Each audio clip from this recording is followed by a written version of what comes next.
সমাজে কিছু মানুষ আছে, এরা অত্যন্ত জঘন্য এবং নির্লজ্জ।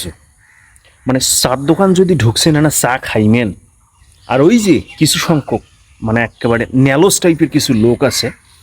এমরা যাইবি যে খালি চার দোকানত খালি এইভাবে যদি পরিচিত দেখা কাটাও পাইছে, সালাম আলাইকুম, না মানে চা খাওয়াছি সালাম আলকি দিনেন, মানে ওরা যেভাবেই হোক মানে কায়দা করি গাড়গোড়ত বসিয়ে হাঁকেও পানির গ্লাস নিয়ে একটু আর কি মুকুট দিয়ে তারপর কী খবর দিনকাল কেমন যাচ্ছে ভালো, ওই মুহূর্তে এখন ওই লোকটাকে শাড়ি খাইবেন, এই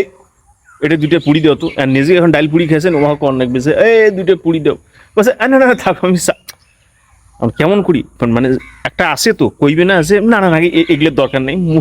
খালি একটা চা খাইলে হইবে, ও কিছু কইবে না, খালি কইছে কি খাইছেন পুরি, আচ্ছা ঠিক আছে মুখ দেওয়া তো এইরকম মানে খেয়া টেয়া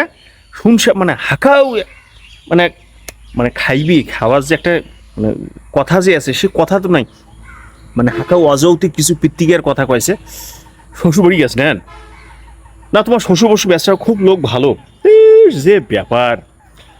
একদিন গেছ না তোমার শ্বশুর মনে করেন যে ভাত না খাইলে আশীর দেয় না, এইরকম ব্যাপার মানে অন্যরকম। তোমার শাশুড়িও কিন্তু খুব ভালো মন, কিন্তু তোমার ওই শালাটা একটু আর কি না, শালাটাও ঠিক আছে, তা তোমার ওই শালার বউটি আনা একটু আর কি মানে একটু বলছে, আরে ভাই কি করবেন,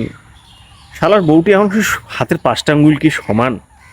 কায়ও কম কায়ও বেশি কিন্তু না থাকবে, মানে পিত্তিকের না কথার না ডালি ধরি বসছে,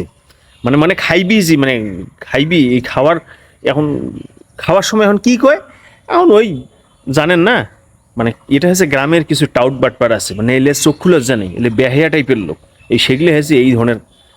মানে এইরকম মানে একটা চক্রের মধ্যে একটা ফেলেয়া কীভাবে খাওয়া যাবি এলিয়া হয়েছে। অতএব এই সমস্ত লোকগুলোর থেকে দূরে থাকাটা সবচেয়ে বেশি ভালো।